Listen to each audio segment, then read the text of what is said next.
Buenas tardes a todos, todas y todes. Yo soy José Luis Pérez, co-director de CERCLA Gestalt, y bueno, es un placer para mí, desde luego, presentaros a quien sin duda muchos de vosotros conocéis ya, a Juanjo Alcázar, psicólogo, psicoterapeuta, especialista en creatividad, agresividad y diversidad sexual, y miembro del grupo LGTBIQR+ del Colegio de Psicólogos, cuya función es asesorar a los psicólogos y psicólogas de estas cuestiones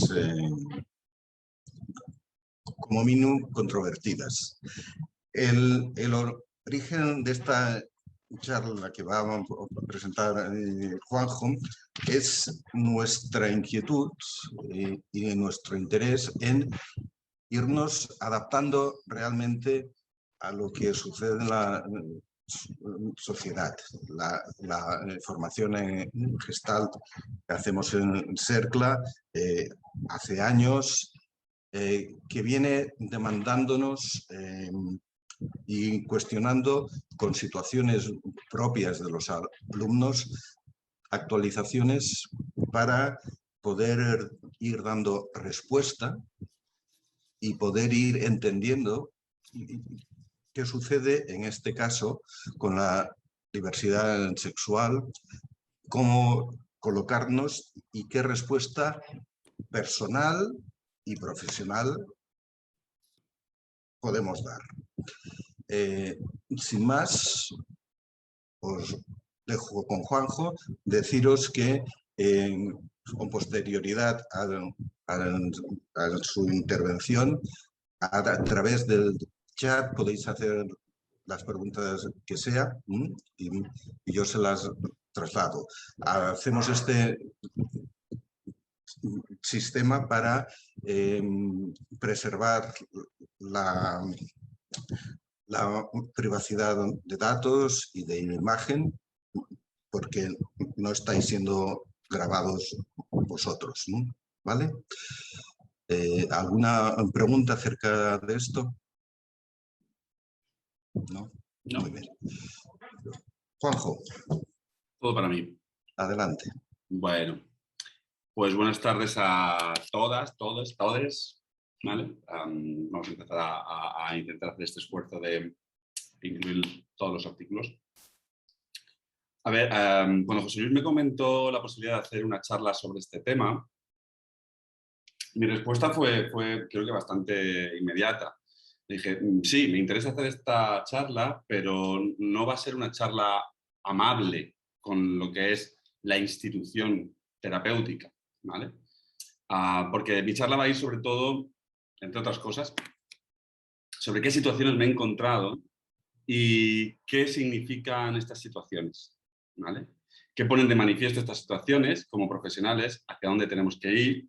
Si queremos de algún modo ayudar, ¿no? Y participar, yo creo, de la legitimidad y la legitimación de todas las diversidades, ¿vale?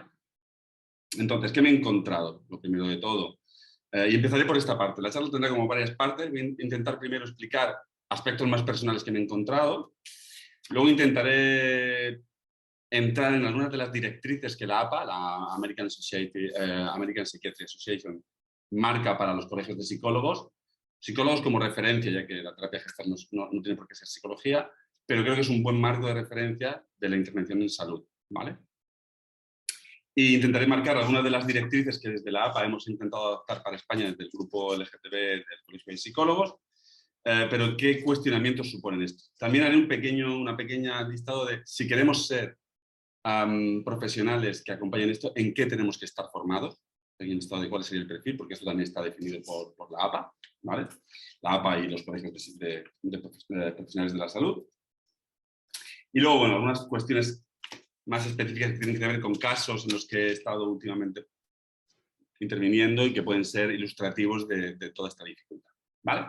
Bueno, Lo primero a decir es que como si vamos a ser terapeutas que acompañamos la diversidad y la vamos a legitimar, lo primero que tenemos que tener es un amplio bagaje de experiencia personal.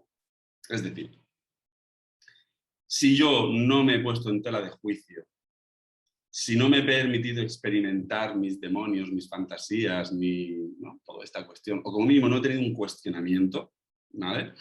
Significa que no hemos profundizado en nuestra vivencia, no hemos puesto en duda o examinado nuestro planteamiento personal al respecto. Y por lo tanto no sabemos qué puede pasar por la cabeza, el corazón o el instinto de una persona que está viviendo en ese proceso o que vive en una diversidad, alteridad, diferente a la propia, ¿no? Es como nunca haber hecho terapia y querer hacer terapia. Yo si nunca he recibido terapia, difícilmente la terapia que yo puedo hacer a otra persona vaya a tener un fondo potente en este sentido. Yo siempre lo digo, si alguna vez vas a un terapeuta o a un psicólogo que se jacta de que él nunca ha necesitado terapia, mi consejo es que salgas corriendo, ¿no? Porque no se está exponiendo, ¿vale? No sé si es muy peliagudo señalar esto, pero yo es un principio que sí, ¿vale? Entonces, a partir de esta cuestión, tener en cuenta que esto, la primera cuestión como profesionales es poder ponernos en primera piel todas las diversidades, o poder plantearnos que la diversidad de la otra persona, por mucho que sea una alteridad diferente, no significa que yo no pueda empatizar con el proceso que es de vivirse diferente o de plantearse un cuestionamiento, ¿vale? A este respecto tiene que ver mucho el segundo punto que quiero señalar, y es cuál es el marco conceptual en el que me voy a mover. Y aquí tiene que ver con los feminismos, ¿vale? Después de la tercera ola feminista aparece la cuarta ola que tiene que ver con los feminismos, la pluralidad de los feminismos. Y como sabéis, por ejemplo, en la aprobación de la ley LGTB trans ha tenido mucho conflicto. Al final la ley aprobada es un poco una versión edulcorada para poder llegar a alguna cuestión, porque precisamente lo que surgió es un conflicto entre feminismos, ¿no? Depende de cuál es el feminismo en el que yo me ubico, el planteamiento del derecho va a ser diferente. En este sentido, se denomina feminismo radical en el sentido de original, si se viven, ¿vale? Aquel feminismo que determina que solo es mujer la persona que ha nacido biológicamente mujer, es decir, con vagina, ¿vale? Hay otros feminismos que no tienen este planteamiento. Son el feminismo trans, el transfeminismo, el feminismo libertario, ¿vale? Entonces, depende de en qué feminismo me ubique, mi marco de referencia va a ser así. Yo personalmente no me ubico en este feminismo. Como dijo Simone de Beauvoir, tristemente, no se nace mujer, se llega a serlo, porque es el ejercicio de unos derechos, de unas legitimidades que en muchas culturas no se dan. Entonces, es como... Me recuerda el planteamiento de ¿soy humano si no tengo libertad? Si vivo en la esclavitud, ¿cuál es la cuestión de mi elección? De la misma forma, si no puedo ejercer mis derechos, ¿soy esa persona? ¿Vale? En este sentido, tampoco creo en los feminismos que abogan por la superioridad de la mujer, tampoco la del hombre, ¿vale? Porque pienso que si alguien se considera superior y entra en esta cuestión, ya está demostrando que su posicionamiento es denostable, o sea que la superioridad moral es un tema bastante peliagudo, ¿vale? Señalo el tema del feminismo porque es una de las cuestiones clave que nos va a determinar si permito en mi mirada, por ejemplo, y este es el tema, uno de los temas es todo el tema trans, ¿vale? Si acepto que hay mujeres con pene, o que el sentimiento de sentirse mujer no solamente tiene que ver con la realidad biológica de mi cuerpo, ¿vale? Claro, esto es el primer planteamiento y el primer cuestionamiento, por así decirlo. Es ahora mismo la batalla de la trinchera de la batalla, donde están los derechos, yo creo, ¿vale? ¿Cómo podemos intervenir aquí? Desde mi punto de vista, creo que es, primero, desde la humildad, desde el amor, desde la colaboración, desde la educación, ¿no? Y sobre todo la conciencia, ¿no? Y sobre todo la conciencia del origen de nuestro sentimiento de vacío, de dónde viene este sentimiento de vacío y dónde podríamos hacer un cambio en esta cuestión, ¿vale? Claro, no sé si a lo mejor pido demasiado, y posiblemente como sociedad estemos condenados a este respecto. No sé, lo mismo lo que tenemos que hacer es pedir que venga un meteorito y barra con todo. ¿Quién sabe? ¿Vale?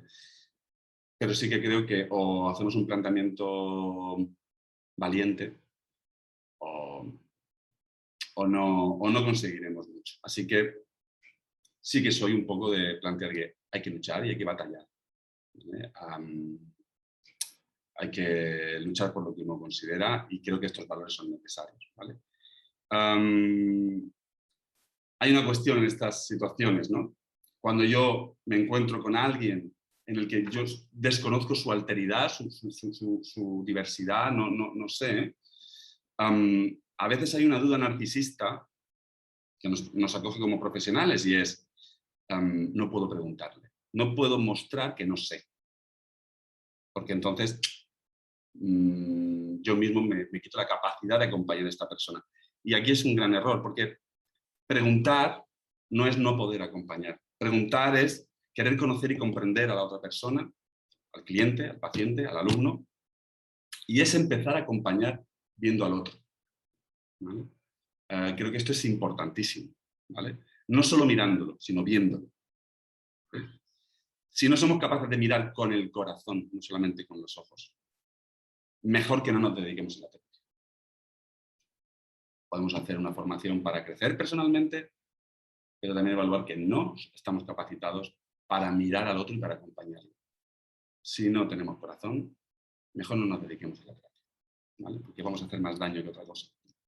Si no nos ponemos en el corazón, nos iremos a la cabeza, juzgaremos y desde ahí poca terapia humanista vamos a hacer, por así decirlo.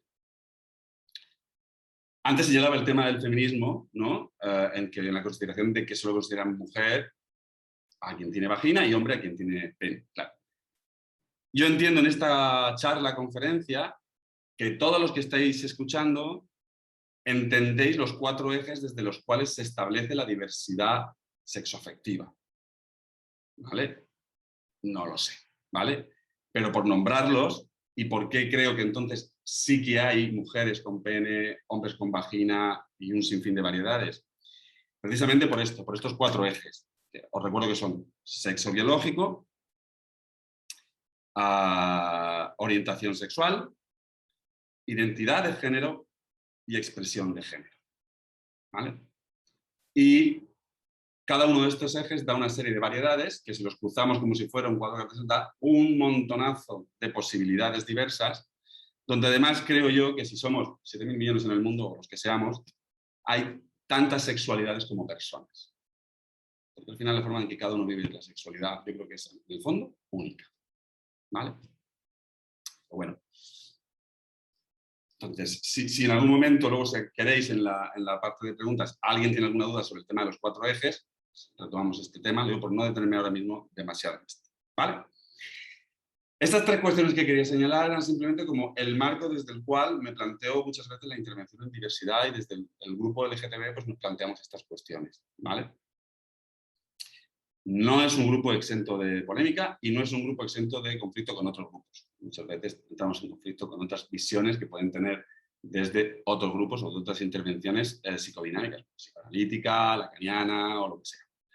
Nosotros marcamos como referencia normalmente los principios de la Sociedad Americana de Psiquiatría, que es quien da normalmente los marcos de intervención en el mundo.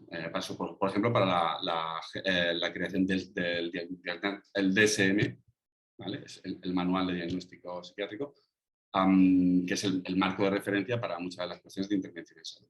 ¿Vale? Y ese es el marco que usamos.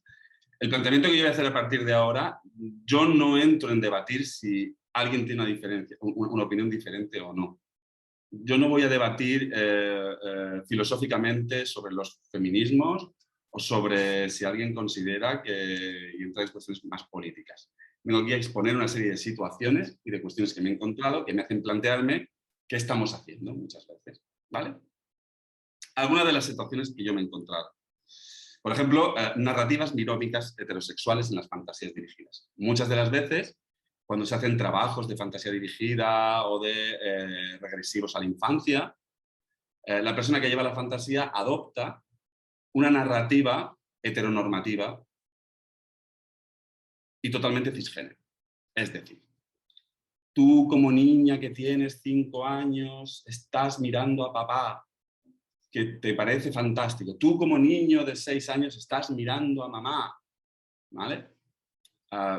Perdona, hay situaciones donde no ha sido así, ¿vale? Yo recuerdo estar en una fantasía de este tipo y yo tenía que estar, por un lado, trabajando contra mis propias defensas psíquicas para estar ahí. Por otro lado, traduciendo lo que la persona estaba señalando en un modelo que a mí me fuera representativo de mi experiencia, ¿no? Gastaba tanta energía en hacer toda esa traducción interna, más no enfadarme con quien estaba haciendo así la cuestión, porque no me estaba viendo como terapeuta, que la capacidad de meterme en el ejercicio era mínima. Entonces, aquí usar un lenguaje inclusivo, o donde puedo dar los diferentes ejemplos o alternativas, donde todas las personas se puedan ver representadas en esa diferencia, o por lo menos dar un lenguaje inclusivo, que no tengo que estar pasando por todas las posibles alternativas, pero sí un lenguaje inclusivo que permita que cada uno proyecte la suya, ¿vale? Y así nos quitamos un poco la misión esta heteronormativa, como que parece que es la de serie que llevamos. Vamos a hacer de serie. Y no entro en la cuestión estadística de si hay más o menos. Es simplemente porque si somos sensibles a un tema, vamos a hacer por ser inclusivos con las personas con las que somos sensibles. Y si no, lo que estamos haciendo es paparruches, es llenarnos la boca de cosas que no somos capaces de sostener. ¿Vale?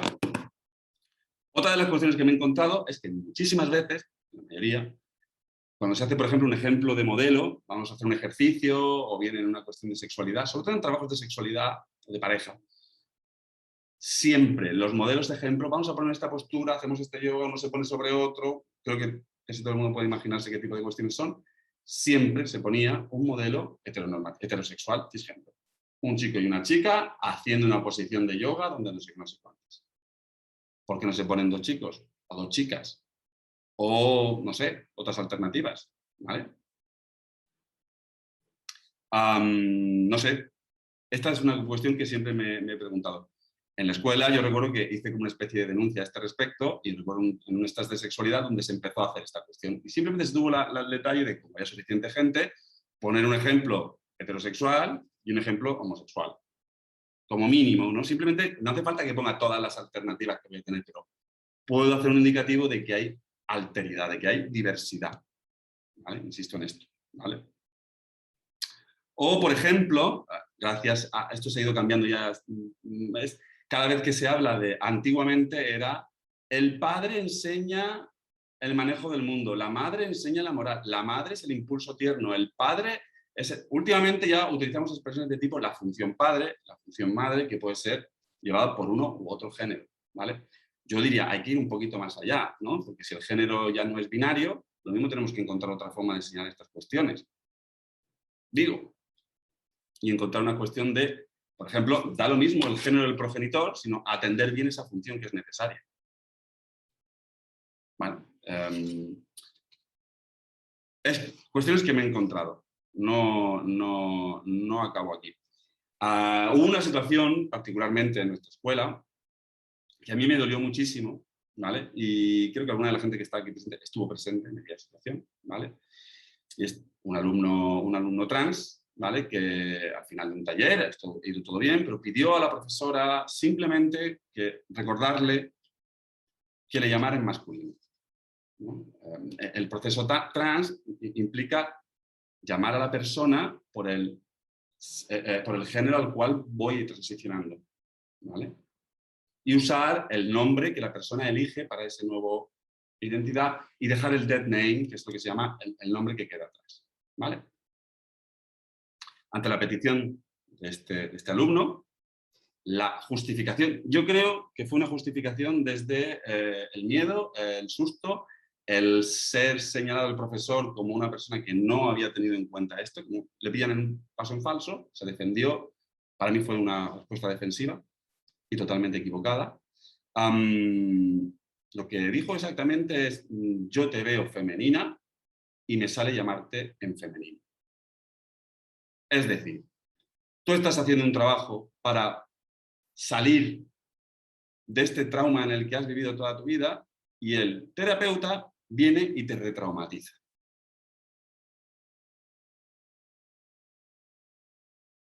¿No? A mí se me ocurren muchas preguntas al respecto a esto. Por ejemplo, esta situación para mí retrata más la incapacidad del propio profesor en ampliar su propia mirada en torno a la identidad y la diversidad sexual. Y me hace preguntar, ¿qué cuestión del propio profesor no quiere mirar ahí? ¿Cuál es el bloqueo que tiene con eso? ¿Cuál es su miedo? ¿Cuál es su fobia? ¿Cuál es el conflicto? Y a lo mejor lo que esto pone en evidencia no es tanto si la persona que señaló esta cuestión tiene derecho o no, sino cuál es el bloqueo que tú tienes como profesor a admitir el derecho a esta diversidad. A mí me parece que es más un límite del profesor que de la persona. Y me parece que es un aspecto muy duro, una forma muy dura de retraumatizar a alguien. ¿Vale? A mí, yo me moría de vergüenza. ¿Qué queréis que diga? No era mi momento, yo no estaba de profesor y no me tocaba, pero es una situación. A partir de ahí, también hay que reconocer que lo señalamos en la escuela y hicimos una formación específica para los profesores para poner un poquito esto. Esta es la cuestión, ¿no? Vale, puede surgir una situación dura de este tipo, pero lo importante es que como escuela hagamos algo cuando suceden estas cosas y no dejemos que esa situación se vuelva a repetir. ¿Vale? Porque creo que es importante, ¿vale? No dejarlo. Ese terapeuta, desde mi punto de vista, o amplía su mirada y es capaz de ampliar su mirada y tal, o tiene que reconocer su limitación y no trabajar con estos colectivos como mínimo. Si no solamente dejar de trabajar en terapia, desde mi punto de vista, ¿vale? Porque gente con buenas intenciones dice, yo tengo, como dice el refrán, virgencita, líbrame de las buenas intenciones, que de las malas ya me cuido yo, ¿vale? Prefiero confrontarme abiertamente con alguien que fiarme de las buenas intenciones en estos temas. Visto lo visto y experimentado lo que he experimentado. También me he encontrado en muchísimas situaciones, en expresiones, bromas, comentarios ajenos o propios dentro de terapia, fuera, en los pasillos, entre alumnos, entre profesores, en ejercicios de desnudez, en algunas cuestiones hay un tema del cuerpo, desnudez, etcétera, etcétera.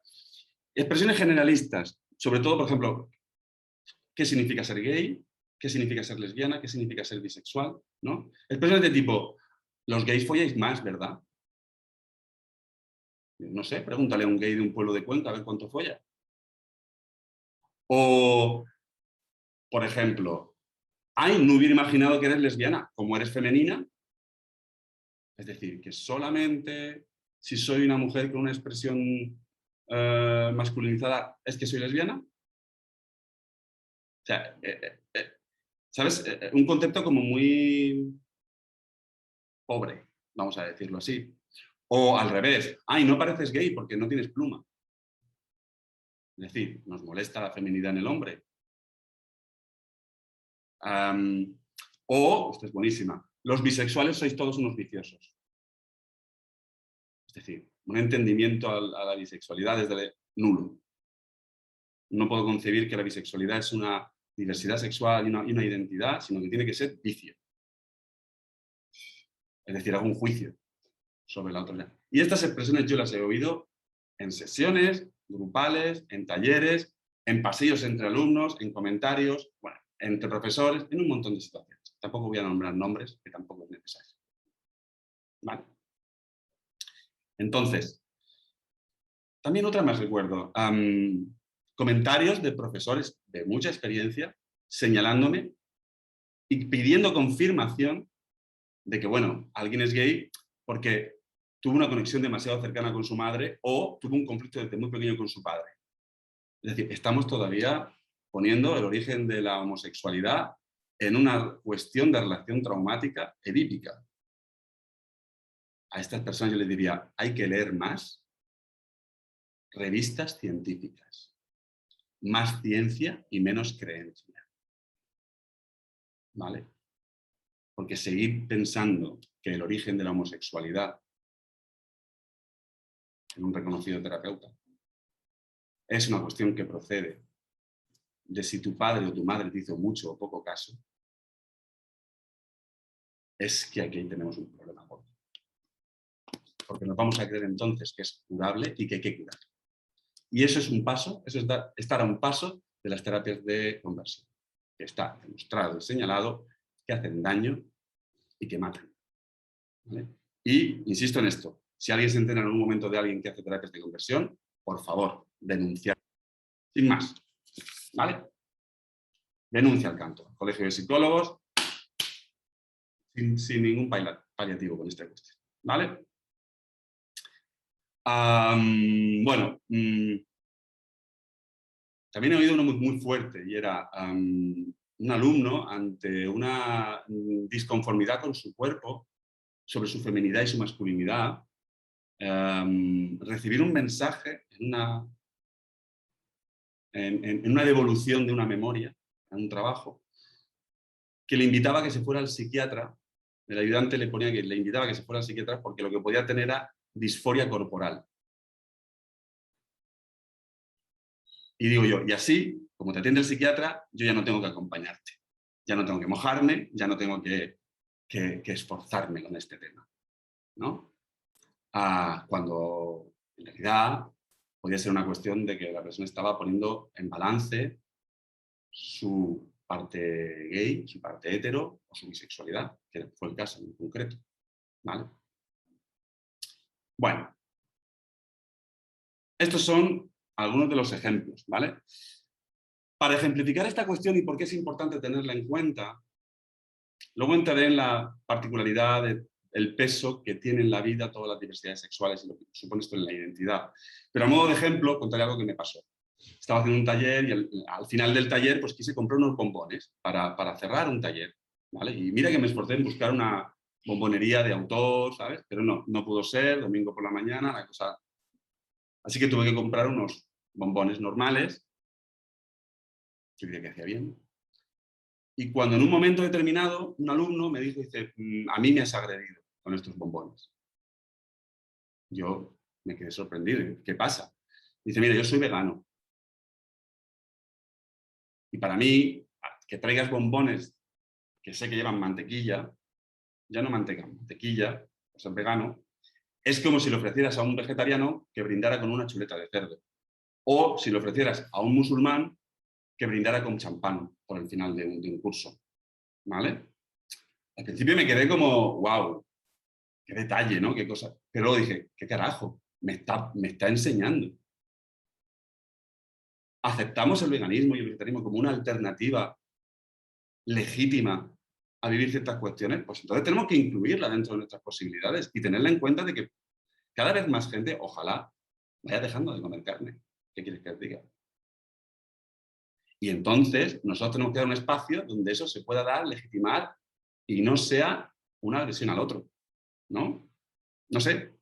Y pensar, por ejemplo, pues a lo mejor en vez de bombones, pues tendría que haberme ido a la playa y coger piedrecitas bonitas en la playa, o unas flores, o simplemente bombones sin mantequilla, con margarina vegetal, de cacahuete o similar. Ya me lo dijo el chico y ya aprendí. La cosa que lo señalo es por, yo me puedo ofender, encima de todo que estoy haciendo un detalle dulce, o puedo abrirme a aprender, que me están enseñando. Esta es la cuestión de la actitud, cuando estamos en estas cuestiones. Le pongo ejemplo, ¿vale? Porque para otra persona, para nosotros es el tema, para mí personalmente es el tema de la diversidad sexual, un tema que me importa mucho. Para otra persona puede ser el vegetarianismo o puede ser cualquier otro tema. ¿Vale? Entonces esto es importante. ¿Vale? Hago una pregunta en este punto. Y es, ¿cuántos de nosotros, y hablo de nosotros diciendo hombres cisgénero, es decir, hombres que aparte de nuestra orientación sexual, estamos conformes con el género asignado cuando nacimos? Eso significa cisgénero. ¿Vale? ¿Cuántos de nosotros, como terapeutas, hablamos en femenino cuando vamos a un taller y la mayoría son mujeres? ¿Por qué nos cuesta decir nosotras?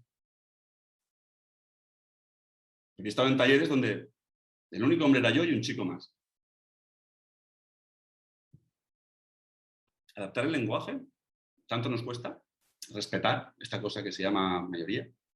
Y sentirme incluido en esa mayoría, aunque no sea mi género.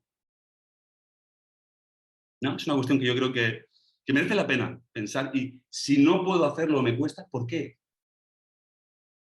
no me siento entonces hombre, si hablo en femenino. Entonces, sentirme hombre significa hablar en femenino. ¿Qué valores sustentan ser hombre o ser mujer o lo que quiere que sea? ¿Vale?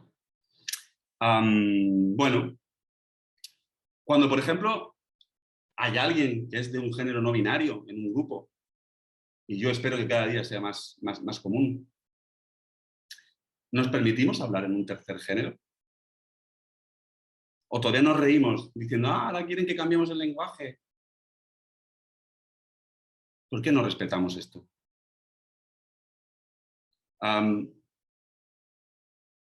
Si nos lo piden, ¿somos capaces de hacerlo? ¿O vamos a bloquearnos igualmente y decir, no es mi lucha? ¿Vamos a pasar de todas las minorías? Entonces, ¿qué inclusivismo estamos ejerciendo? ¿No? Sé que cuesta, que es poner algo que es súper difícil en esta sociedad, que es atención e interés, simplemente. Esta es la cuestión que tenemos que poner en estas cuestiones. También a veces preguntar, si hay alguien que no es no binario o es trans, ¿cuál es el género en el que quieres estar? Las personas están deseando que les preguntes, oye, ¿en qué género quieres que me dirija a ti? Para estas personas no es una ofensa que les digas esto. Es una muestra de interés y de atención. Los que tenemos miedo a preguntar somos nosotros. Los que estamos en una normalidad heteronormativa. ¿Vale? Como si el que existieran las minorías pusiera en jaque, en juego o en amenaza todo el resto del sistema. Ojalá fuera así. ¿Vale? Cuestiones a evitar, que yo sí que invito a que, ¿vale? Pues esto que decía de los prejuicios escuchados, ¿no? Los gays follan más, los gays os lo pasáis mucho mejor en el sexo. O sea, cualquier cosa que tenga que ver, por ejemplo, con generalidades estereotipadas, ¿no? Presuponer relaciones edípicas en un género o en otro, en una orientación u otra, creer, recomendar o proponer terapias de conversión, ya lo hemos dicho, delito. Eso es un delito, hay que denunciarlo. O presuponer o asumir perspectivas estereotipantes de las relaciones edípicas, es decir, asumir un vínculo simbiótico con la madre porque eres gay, asumir una distancia con el padre porque eres, yo qué sé, gay, bisexual, queer, gender fluid, cualquiera de las cuestiones que podamos estar, ¿no? Cuestiones que yo creo que no están actualizadas, ¿vale? O perturbar a nuestros pacientes o clientes con nuestra mirada al género y a su expresión. Por ejemplo, la pregunta típica cuando entra un trans, ¿tendrá pene? ¿Tendrá vagina? ¿Creéis que no se nota esa mirada? ¿Creéis que ellos no perciben nuestro cuestionamiento? Claro que se percibe. O, como eres un hombre heterosexual, asumo que te gusta esto y no te gusta esto otro. Como eres una mujer heterosexual, asumo que te gusta esto o esto no. Como eres transgénero, asumo que tú no tienes un trabajo normal. Como eres homosexual, hombre cisgénero, asumo que, como eres mujer cisgénero lesbiana, asumo que, yo qué sé, tienes un camión aparcado en la puerta. Todo eso son agresiones. ¿Vale? Bueno, hay un montón de categorías que no soy capaz ni de resumir, ¿no? Pero que, bueno, que conforman parte de las cuestiones que yo me he ido encontrando. ¿Vale? Seguro que vosotras, todas, hemos vivido otras situaciones y seguro que invito también, si luego nos da tiempo en la parte de coloquio, que podáis contar cosas, porque creo que también es interesante, ¿no? Yo creo que es una cuestión de enriquecer, compartir es enriquecer, ¿vale? Y, no sé, intento poner un punto en el cuestionamiento de qué estamos haciendo y desde dónde estamos haciendo nuestras intervenciones, ¿no? Asumimos que esto es de una forma concreta y a lo mejor no lo es tanto. Podemos dar una alternativa, ¿vale? Tengo un montonazo de material no sé si machacaros o no, ¿vale? Los que me conocéis ya de otros cursos sabéis que puedo hablar muy rápido para darlo todo, pero no creo que la charla de hoy sea el tema. Por ejemplo, creo que puede ser interesante que os hable de esto un poquito.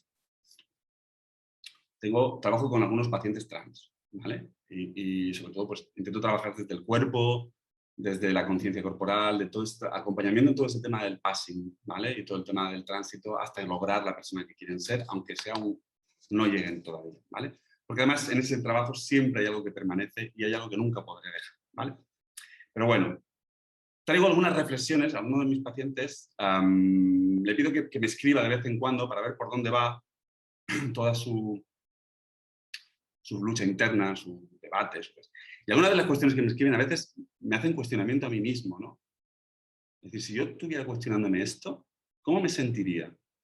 ¿Y cómo necesitaría ser acompañado? ¿No? Por ejemplo, os leo algunas cuestiones. ¿Qué me he planteado ser? ¿Hombre, mujer, género no binario, queer, género fluido, agénero? Tenga el género que tenga, me siento siempre como un impostor delante de los demás. Tanto en hombres como en mujeres, cerca de los hombres soy demasiado pequeño y cerca de las mujeres me siento como un depredador y una amenaza. Me identifico con ser una persona joven y con una apariencia aniñada, pero con un toque amenazante. No me siento bien con mi cuerpo envejecido. No quiero ser ni una señora ni un señor. Relaciono la feminidad con el buen gusto, la dulzura, lo sofisticado, el poder y la dureza. Relaciono la masculinidad con lo vasto, lo bruto, la sensibilidad y la mediocridad y la subordinación. Cuando era pequeño no fantaseaba con ser una mujer. Siempre me viví como un niño. Amaba la feminidad, pero la evitaba. Y hacía como que la repudiara de forma muy violenta, porque sabía que si me acercaba al rosa y a las muñecas, me dirían maricón. Conecto mejor con los hombres que con las mujeres, en términos binarios. Sin embargo, conecto mejor con la feminidad que con la masculinidad.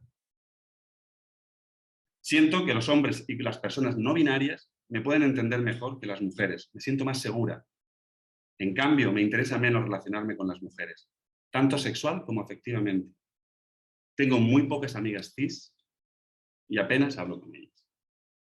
Cuando una drag queen que se identifica como hombre o un hombre gay afeminado crea arte, siento que no puedo tomármelo en serio. Siento que lo que hace es ridículo. En cambio, si lo mismo lo hace una mujer cis o trans, me parece absolutamente admirable. Empecéis a ver las distorsiones en torno a la imagen interiorizada del hombre, de la mujer, y como muchas de vosotras sabéis algo de terapia por los procesos que habéis llevado, pues entendéis todo lo que tiene que ver con mamá, papá, funciones padres, funciones madres, pero no solamente familiares, sino culturalmente hablando. ¿Vale? Me gusta la idea de ser travesti, pero no estoy segura de si lo necesito 24 horas al día o solo en un escenario. Pienso que sería más respetada como artista si fuera una persona trans que como un hombre que va vestido de mujer o que hace de drag queen. No me gusta mi vello corporal, no porque sea de un género u otro, sino porque el vello me transmite suciedad, desaliño, algo asqueroso que no me apetece comer. Tampoco me gustan mis varices, mis venas protuberantes ni mis arrugas, o que mi cuerpo y mi cara sean tan angulosos. No me molesta no tener pechos o tener una nuez de Adán. Mi voz me parece desagradable, como si fuera la de un niño con síndrome de Asperger atrapado en un cuerpo de adulto. Desearía que fuera muy aguda, dulce o aniñada. Bueno, lo dejo aquí, ¿vale? Pero sí que no sé si se transmite la angustia, la sensación de no encaje, la búsqueda de quién soy. ¿Vale? Con esta persona yo estoy haciendo un trabajo de realidad en el cuerpo.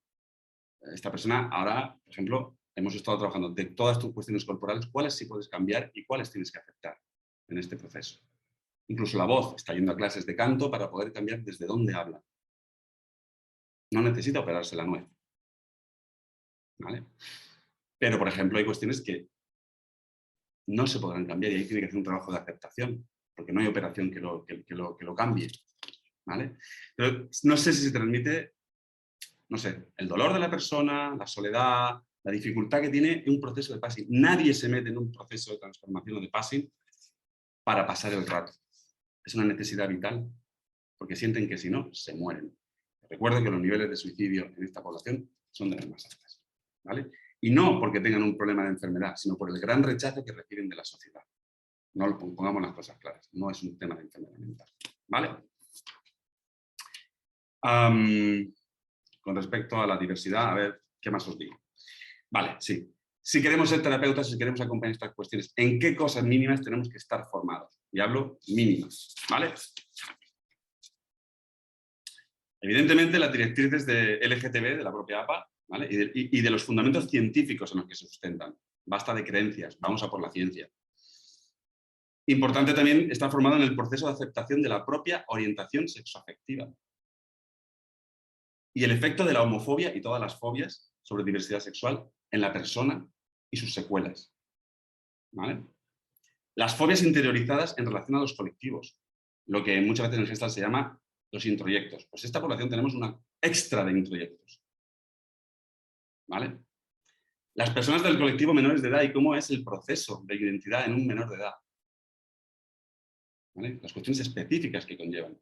Las personas de colectivo mayores, gente que después de llevar toda su vida por fin fuera del armario, se va a una residencia a vivir y tiene que volver a meterse en el armario porque sufre homofobia dentro de la tercera edad, ¿vale?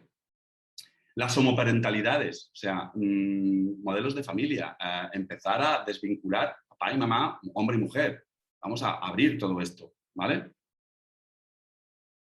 La salud sexual, el abuso de sustancias, las relaciones con la familia de origen, su importancia, y las relaciones afectivos sexuales entre personas del mismo género, monogamia, parejas abiertas, poliamor, todo este tipo de relaciones. Tenemos que saber de todo esto. Muy importante también las habilidades sociales, la asertividad, ¿no? La cuestión de las habilidades en cuanto a ámbitos laborales y sociales. Mucha gente trans, cuando va a buscar un trabajo, no va con el sexo y con la personalidad de esa edad. Tienen que ponerse en el otro, porque si no, lo van a coger. Hay mucho juicio, mucho prejuicio, mucho juicio sobre esto, ¿vale? Sexualidades o interseccionalidades. Edades, clase, diversidad funcional, etnicidad, religión, género, ¿vale? Si eres, perdonadme la expresión, de una etnia, minoría, y eres además gay o lesbiana, o queer, o fluido, o trans, o sea, vamos sumando prejuicios y al final el marco que te queda de movimiento es muy poco, muy poco. ¿Y cómo afecta esto? ¿No? Ya os diré, la ansiedad, los trastornos de ansiedad, los trastornos de pánico, de miedo, el miedo a la muerte, son una de las principales afecciones que hay en esta situación, porque está basada en realidad. Os recuerdo que en España las agresiones a minorías y a diversidades sexuales ha crecido un 130% en estos 2 últimos años. ¿Vale? Es así. Igual que ha crecido, creo que un 130, otro 140 o 150% las agresiones de género, simplemente. El suicidio es la primera causa de muerte en España. Y una persona que vive en una ansiedad continua, en una angustia continua, en un rechazo continuo, tiene 4 veces más posibilidades de cometer suicidio que otro. Si pertenezco a un colectivo que es rechazado, el aumento de tener una depresión y suicidio también aumenta. Y no es una cuestión de que mi colectivo esté más loco o tengo más enfermedad mental. Es que tengo más agresión del sistema, lo que se llama violencia sistémica hacia ese colectivo. ¿Vale? Aspectos importantes también, lo que hablábamos, sexualidades, asexualidades, lesbianismos, BDSM, bisexualidades, sexualidad kinky, sexualidad trans. Informarnos de qué es eso. ¿Vale? Conocer los modelos de atención públicos para poder darle servicios si creemos que es necesario, que esa persona tiene que estar acompañada o necesita ayudas. ¿Vale? Entrenar nuestra perspectiva abierta a la diversidad, ¿no? Y sobre todo con cuestiones de patología mental base, es decir, puedo ser una persona depresiva y ser gay, ¿verdad? Pues de la misma forma, puedo tener una diversidad funcional y ser gay, o lesbiana, o queer, o trans, ¿vale? O puedo tener una diversidad cognitiva y tener una diversidad sexual también, ¿vale? Las personas con diferentes condiciones también tienen diversidades sexuales, ¿vale? Y también tienen necesidades sexuales, ¿vale? Empecemos a abrir todo esto, ¿vale? Bueno, sistemas de patriarcales, dominación, sumisión a nivel social, a nivel antropológico, aquí hay un sinfín. Y también violencias simbólicas, violencias psicológicas relacionadas con materiales, ¿vale? Con cuerpos no normativos, ¿vale? Esto es importante, ¿vale? No todo el mundo mide 1,80 m, o es tipo atlético, y empezar a ver toda esta diversidad física. Y recordemos que ser sexy es una actitud, no un tipo de cuerpo. Y quien tenga duda, yo invito a que veáis los Fenty de Rihanna, estos últimos que ha puesto, donde hay una diversidad corporal y donde todo el mundo es sexy, porque es una actitud. Y en esto, no solamente tienen una dificultad, cualquiera de nosotros la hemos tenido si habéis pasado por un proceso terapéutico importante, o por lo menos profundizado, ¿vale? Son las 8, ¿tanto me he comido ya? Tengo todavía un montón de cosas que decir, pero mira, vamos a pararlo aquí. Yo creo que es suficiente, no sé. Y si acaso respondo algunas cuestiones a partir de lo que quien quiera preguntar, quien quiera comentar algo. Porque, Luis, yo podría seguir otra hora y a lo mejor no es el caso, o no hace falta, o podemos hacer otro día una ampliación, segunda parte, o profundizar en algún tema, ¿vale? También un poquito por dar la oportunidad de escucharte, de escucharlos a ellos. Bien, espero vuestras preguntas o comentarios a través del chat para poderlo organizar.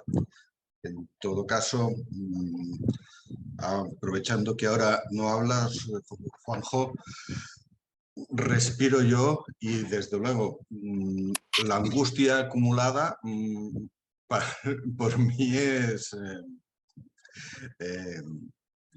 fehaciente.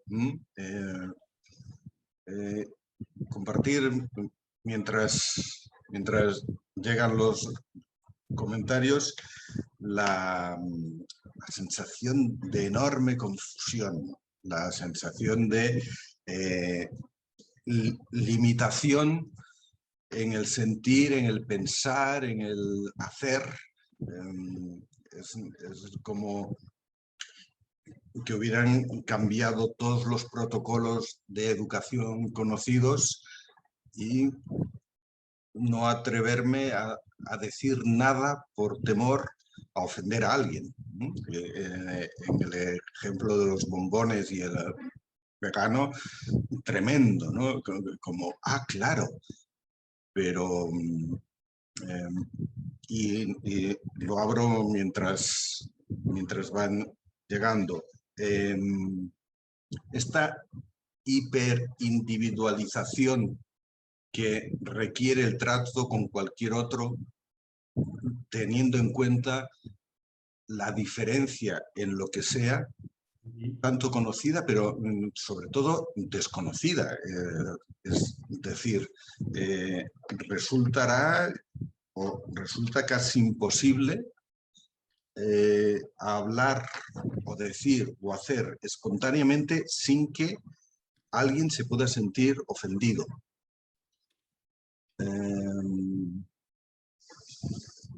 Igual tenemos que asumir que vamos a ofender.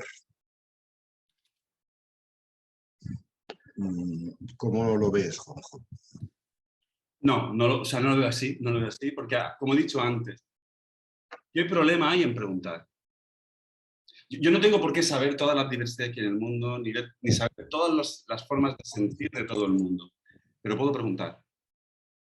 Puedo empezar un taller diciendo, ¿hay alguien que necesite expresar alguna diversidad o que quiera expresar para respetar esta cuestión alguna identidad específica para, desde mi desconocimiento, no hacer una ofensa? Simplemente. Esto no me quita capacidad como terapeuta o como profesor. me acerca a tal. Precisamente los ámbitos de la Gestalt son ámbitos donde el trato individual y el reconocimiento al caso único, etcétera, etcétera, y de persona a persona, de corazón a corazón, es precisamente donde lo más evidente. Entiendo que hay como una susceptibilidad en ciertos ámbitos donde, según lo que dices, es como que el ogro, ya ha salido, eres un hombre cisgénero, patriarcado. Esto es una cuestión, cuando yo creo que esta persona ha tenido una herida antes. Es como cuando alguien está muy, muy en el odio, ¿cuánta mierda ha tenido que aguantar esa persona a lo mejor antes? Y la reacción no tiene tanto que ver con lo que está pasando ahora, sino con lo acumulado. Se desmonta tan fácilmente como preguntar, como hacer una pregunta básica de decir, vale, vamos a entrar a hacer un trabajo de sexualidad. Entonces, antes de empezar, ¿alguien quiere señalar algo sobre su identidad sexual o su diversidad sexual para yo poder tenerlo en cuenta de cara al planteamiento que voy a hacer? Ya está. Yo no lo pensaba cuando lo decía en el entorno un grupo, sino en lo cotidiano, en las relaciones cotidianas espontáneas, donde preguntar no es la primera opción, por lo que uno se encuentra, pero me viene bien el apunte este. Hay una mujer que quizás puedo explicar más. ¿En qué aspecto concreto? ¿Cuál es la cuestión? Eso es. Me parece que habláis de mí. Es que, ¿me escucháis? Sí, parece que sí. Vale, no pongo el vídeo porque lo he puesto al principio, pero tengo problemas de conexión y se me está cortando, ¿vale? Vale. No, era interesante lo que decías, Juanjo, pero yo estaba un poco más de acuerdo sobre lo que hablaba José Luis, sobre el ejemplo que estaba poniendo, sobre el ejemplo que estaba poniendo, ¿no? De al final, hasta qué punto no hay que aceptar a veces que el otro no tiene tampoco que saber lo mío, ¿no? Es decir, me pregunto dónde queda la intencionalidad también. Creo que es algo importante tener en cuenta, ¿no? La intencionalidad de cuando alguien se está dirigiendo a mí, Exacto. yo también percibirla, ¿no? Si me lo está haciendo de buenas o me la está haciendo de malas, ¿no? El ejemplo que ponías del grupo a mí me parece interesante, pero cuando no estás preparado para salir del armario, aunque estés en un ambiente terapéutico, por mucho que me pregunten, ¿hay alguien que tiene que decir algo sobre su orientación? Bueno, No me... ¿en algún género específico hacia él? Sí, bueno, algo así, ¿no? Que me parece súper interesante lo que dices porque creo que es lo que nos estamos encontrando hoy en día. Hay tantas diversidades que la acabarás cagando o la acabaré cagando. Voy a hablar en primera persona, la acabaré cagando en algún momento, pero ¿dónde está la intencionalidad, no? Aprovecho tu ejemplo, ¿no? Que puede parecer una chorrada, pero tiramos de él, ¿no? O sea, aparece el profesor con unos bombones y yo me pongo a la defensiva porque no has acertado. No sé si tengo, o sea, no sé hasta qué punto yo tengo que estar al quite de todas las diversidades que hay, o uno también tiene que trabajarse y tener en cuenta que no todo el mundo tiene que estar con mi diversidad, ¿no? No sé si me estoy explicando, ¿eh? Sí, perfectamente. Yo lo entiendo, es, por ejemplo, siguiendo otro ejemplo, ¿vale? El tema del humor, ¿no? ¿Cuántas veces sale un humorista en un contexto de humor y se le acusa de que no tiene sensibilidad con yo que sé qué colectivo? ¿No? Es lo que dices lo de la intención. O sea, dentro del humor cabe una cuestión. Si estamos haciendo sátira, ¿no? Y no tiene por qué ser discriminación o prejuicio, ¿vale? Y además, yo creo que la persona inteligente es muy capaz de distinguir cuando se está haciendo un humor satírico o cuando se está haciendo un humor desde el prejuicio o desde el machacar un colectivo, por así decirlo, ¿vale? Entiendo lo de los bombones.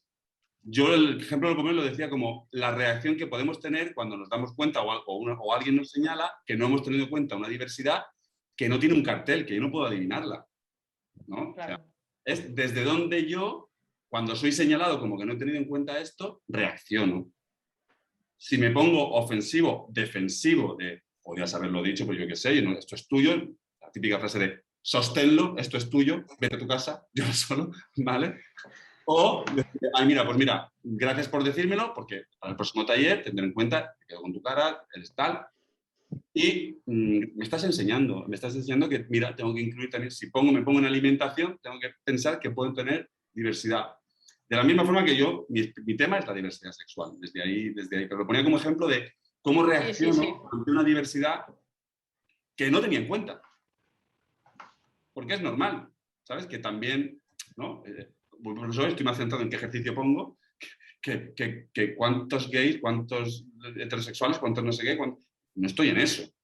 Y en un momento determinado puedo hacer una expresión que no es la más acertada. Pero cuando me señala un alumno o alguna cosa, esa falta de detalle, ¿cómo reacciono? ¿Cómo reacciono? Sí, sí, desde luego tiene mucho que ver con el ejemplo que ponías, creo, que es que llevamos rato y a lo mejor se me ha olvidado. El ejemplo que ponías de aquella terapeuta o aquella mujer, ¿no? Aquella que se pone a la defensiva, ¿no? Pues yo como te veo femenina no voy a cambiar mi rol. Está claro que ahí, sí, sí.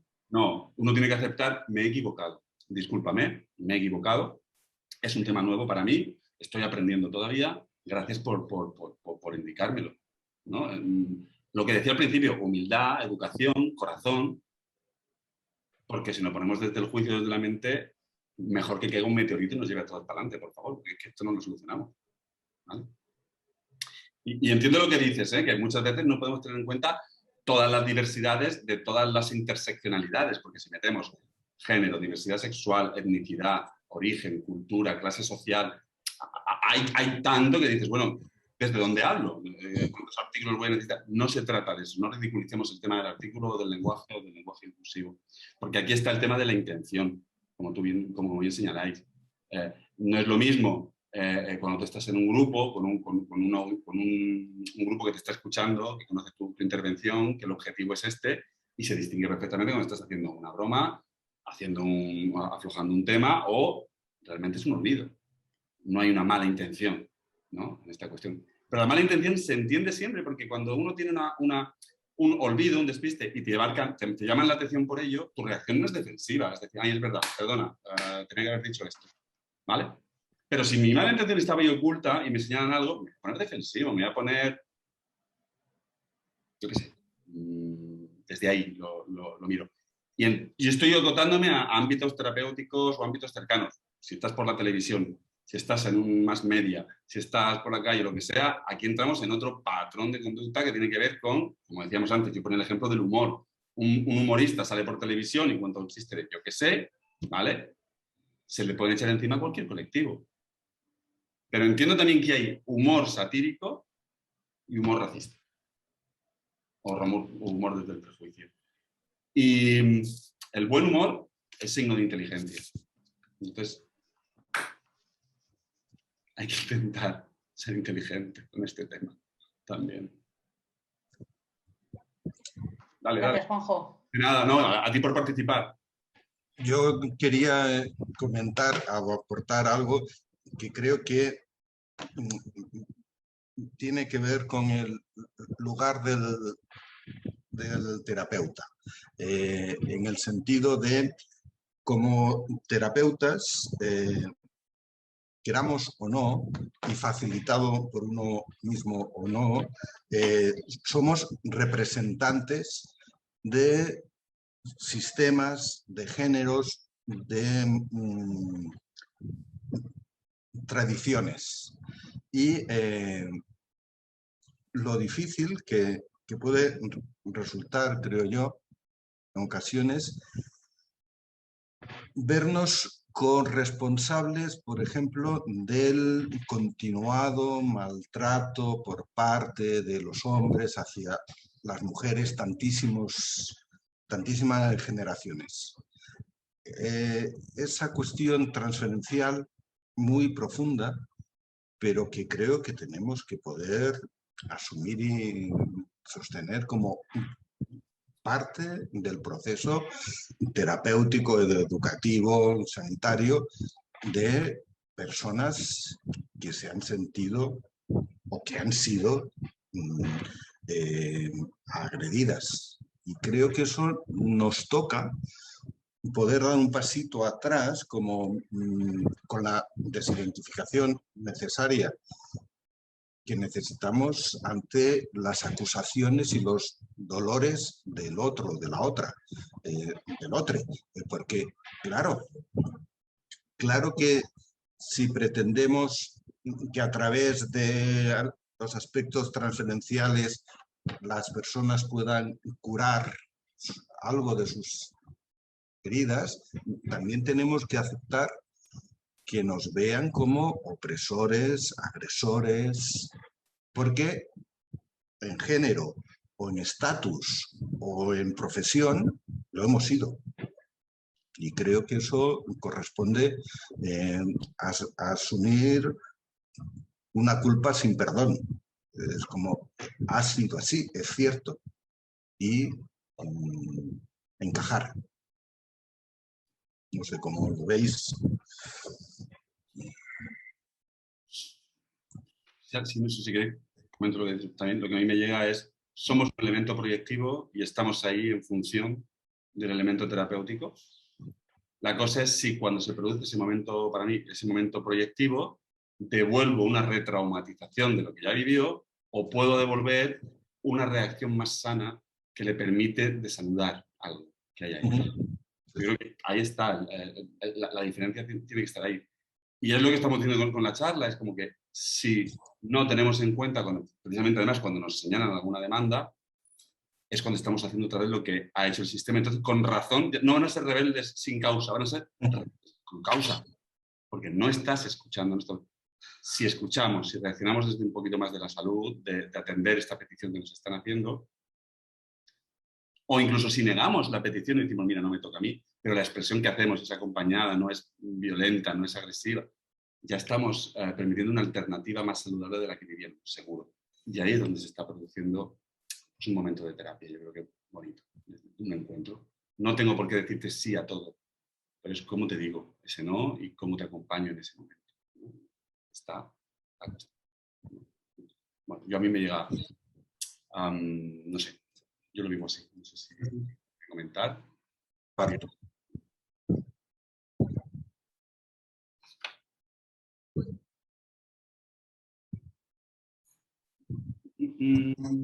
¿Alguien quiere comentar algo? Los silencios de la sala. ¿Preguntas?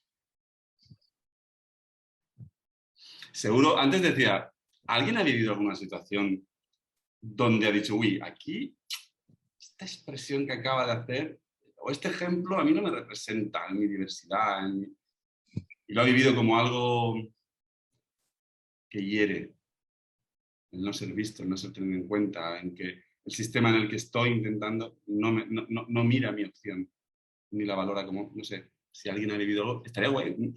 Por no solo escuchar mis ejemplos, sino que estoy seguro que hay ejemplos mucho más interesantes que los míos. Hola, ¿se me oye? Sí. Sí. Es un punto muy interesante lo que, bueno, todo muy interesante lo que he oído, aunque me conecté un poco con retraso. Y o sea, lo que más me mueve es o sea, es la duda de, o sea, me parece evidente que el trabajo está por los dos lados, ¿no? Tanto por el lado del paciente como por el lado del terapeuta, obviamente, ¿no? Y tanto por el lado de quien representa el sistema heteronormativo y de quien está con su enfado, con su haberse sentido rechazado. El paciente en contexto terapéutico tiene derecho a su neurosis. Como terapeuta debería estar un poquito... ¿Tiene derecho, perdona? A su propia neurosis. Sí, obviamente. Lo que pasa es que no toda neurosis es recibible, o sea, se puede recibir de la misma manera, ¿no? Entonces está claro que o sea, un rechazo a veces produce un contrarrechazo, ¿no? Y que muchas veces el paciente vendrá, o yo como paciente he tenido eso, o en mis años más políticos seguramente me he estado nutriendo de mucha rabia y de mucho rechazo hacia este sistema heteropatriarcal, y está claro que vendrá también con su exigencia, quizá no siempre muy sana, de que el otro vea absolutamente todas las cosas como él la ve, desde su rabia, y y quizá también desde su propio rechazo, o sea, desde el rechazo del sistema tal y cual es, pero que y que no para de ser la realidad en que todos vivimos, ¿no? Entonces hay padres y hay madres, siguen habiendo padres y madres, a pesar de que haya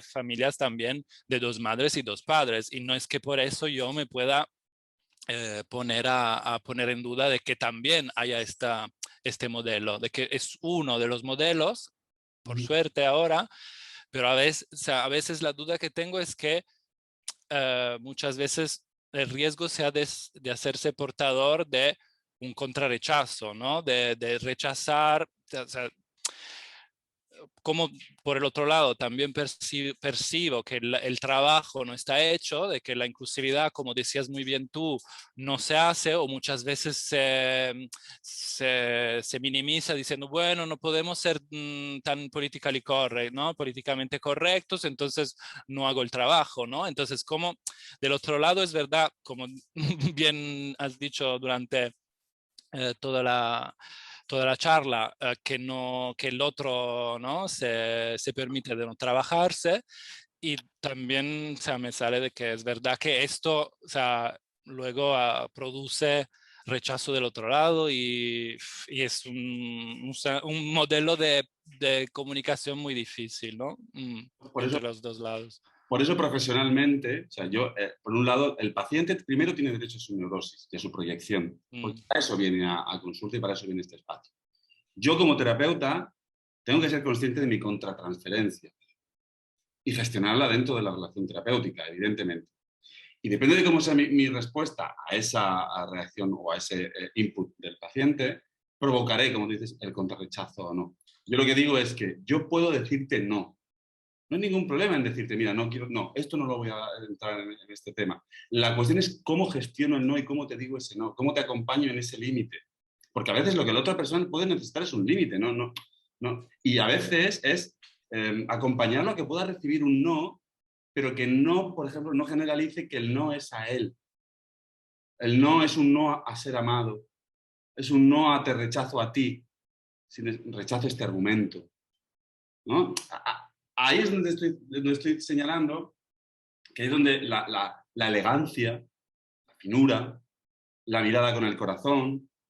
Es, por ejemplo, tú puedes tener un paciente que se niega a entrar en una dinámica y lo ves que estás diciendo respira, respira, respira y pasa, está mirando las musarañas, está allí como si estuviera, ¿sabes?, haciéndose las uñas, etcétera, etcétera. Y puedo cabrearme muchísimo y decir, pero será, me está confrontando, no está aceptando la autoridad, etcétera, etcétera. O puedo mirar cuánto miedo tiene que tener a mirarse dentro que no puede entrar en este ejercicio. Puedo mirarlo con corazón, con compasión, con gentileza.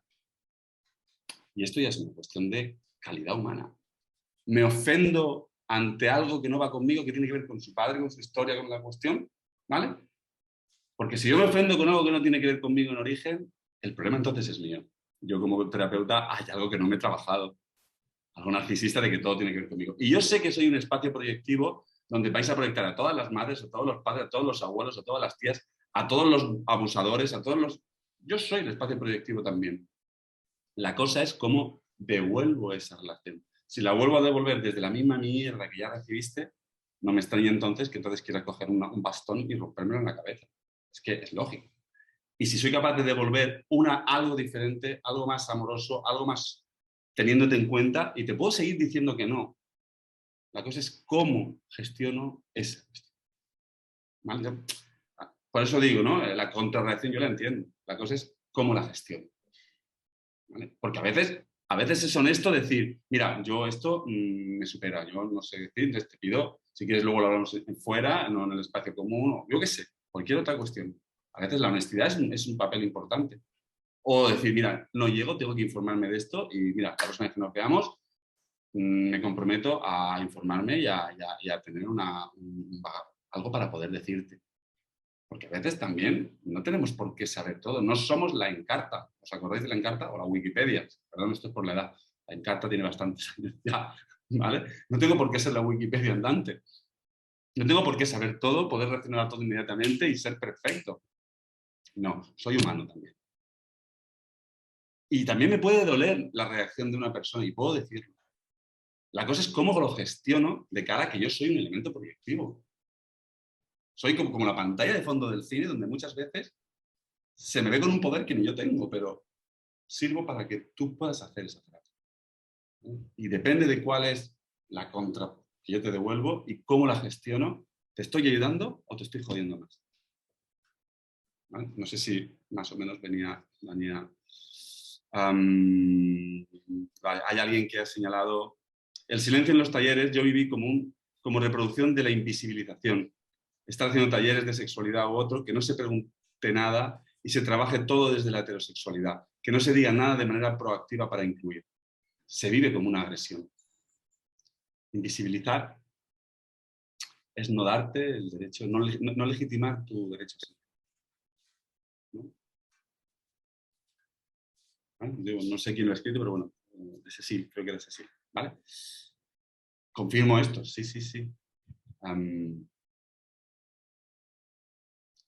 Es como que hace falta mucho aprendizaje.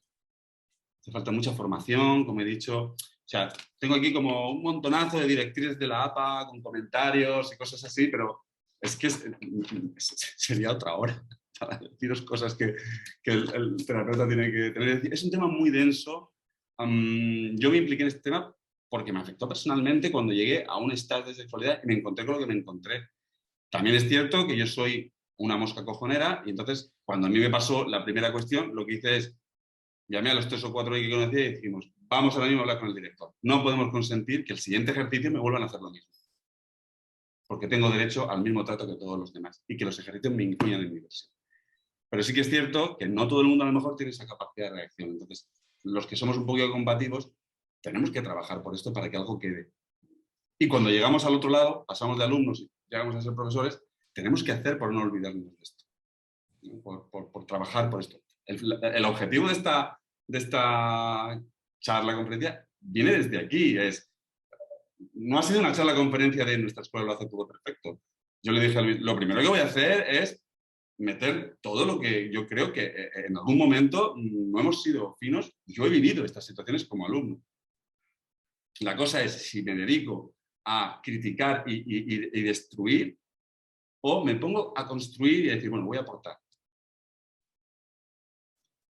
Yo creo que también esta es la cuestión, ¿no? Un poquito enriquecer, porque las generaciones nuevas son las que van a aportar lo nuevo. No vamos a pensar que los que ya llevamos un montonazo de tiempo vamos a inventar ahora el pan con tomate. Es que no funciona así. Son las nuevas personas, las que viven las nuevas sensibilidades, los que nos pueden actualizar, las que nos pueden ayudar, las que nos pueden rejuvenecer, las que nos pueden enriquecer. Por eso yo invito a que haya participación, no solamente en esta charla, sino también a nivel de escuela y a nivel personal también. A veces lo que estamos haciendo ese pequeño esfuerzo de explicar algo, estamos haciendo un puente enorme. No nos damos cuenta de lo importante que es eso. ¿No? Bueno, no sé. Xavier también dice esta cosa de la invisibilidad, ¿no? Y que debería ser mucho más inclusivo. Sí, Xavier, yo estoy de acuerdo. Nos conocemos, hemos coincidido en algunos talleres y cursos y yo recuerdo, por ejemplo, un estado de sexualidad que llegó a la fiesta del sábado por la noche. Uno hay menores, pues podemos contarlo, ¿vale? Y allí aparecimos, Xavi y yo con mi arnés de cuero y Xavi con sus chaps allí en medio de la pista de baile, ¿no? Y ante la mirada atónita de alguna gente. Y dice, pero perdona, estamos hablando de abrir la sexualidad y ahora nos ponemos ojipláticos porque aparece un arnés de cuero o unos chaps. Entonces, ¿de qué va esto de abrir la mirada? Sí, recuerdo, Juanjo, que cuando nos dijeron que teníamos que llevar ropa sexy para la fiesta y luego aparecimos así y yo pensé, pero bueno, esta gente, o sea, ¿dónde están? ¿No? Sí, fue una cosa muy interesante. Los comentarios que yo al menos recibí de todo tipo fueron muy interesantes. Sí. Bueno, yo te confesaré que había varios yo estaba de monitor en aquel momento, aparecí con mi arnés, todo esto, y hubo varios monitores heterosexuales que me pidieron, por favor, déjame que me haga una foto contigo para que la gente vea la gente tan intensa que conozco. Y yo, joder, te voy a dejar que haga la foto porque te quiero, pero lo que acabas de hacer es un pedazo de prejuicio como la copa de un pino. Es decir, volvemos a la cosa de solo los gays sois intensos, solo los gays os permitís esto, y el que tiene ganas eres tú de ponerse el arnés. Lo que pasa es que no te lo permites. ¿Vale? Y esto es lo que hemos venido. Bueno, creo que deberíamos ir cerrando. Por lo menos yo, como representante de la escuela que ha en el pasado perpetrado determinadas cosas y que en el afán tanto de reparación como de cambio promovemos este tipo de cosas, aunque nos pille con el paso cambiado, extrañados, necesitando ajustarnos a las nuevas realidades que conformamos todos. Te agradezco la brillante charla, el experto confrontador que eres y provocador, Un poquito sí. Un poquito. que sé que te gusta y en eso confío. Y a todos los participantes, muchísimas gracias por la presencia, las aportaciones, y ojalá podamos ir creciendo todos en comprensión y en corazón, desde luego. He dejado mi email en el log chat, ¿vale? Ante una pregunta de Xavier, ¿vale? Si alguien necesita, yo qué sé, o le apetece alguna información, alguna cosa, o quiere ampliar o cualquier cosa, que tome la libertad de escribirme. Si tengo alguna información de fácil transmisión, algún brochure, algún documento, alguna cosa que puedo enviarle, sí que os pido que seáis como muy específicos en la cuestión que tal, porque si no, es como que me puedo poner loco adjuntando documentos y a lo mejor tampoco es lo que toca, ¿vale? Sí que ha habido un último comentario antes de cerrar, ¿no? Que alguien comentaba sobre el tema de las estrés de las minorías, que lo hemos señalado, el tema de la homofobia interiorizada, un gran tema, un gran tema. Yo me formé con Gabriel Martín, que para mí es como el representante de la psicología afirmativa gay en España, ¿vale? Y me parece que la homofobia interiorizada es uno de los grandes temas en cuanto a la población homosexual. Y todo el tema de los estigmas, como señalas ahí, ¿no? Coincido. Lo último que necesita el paciente es la retraumatización, lo que estábamos señalando. Es Sandra, creo que escribía el mensaje, ¿vale? Gracias, Sandra, también por esta aportación, ¿vale? A ti, gracias. Y lo dicho, si alguien necesita algo, tanto yo a nivel personal como la escuela, ¿vale? Estoy seguro que intentaremos dar la mejor respuesta y encajar, como dice Luis, aprender, que es que al fin y al cabo nadie sabe, es decir, mi padre, nadie nace aprendido, ¿vale? O sea que vamos a ello. Luis, muchas gracias porque ha sido muy cómodo también contar contigo, ¿vale? Y comunicarnos, ¿vale? Encantado, encantado, querido. Y bueno, Hasta siempre. eso es a todas, todas, y en fin, arriba la libertad sexual.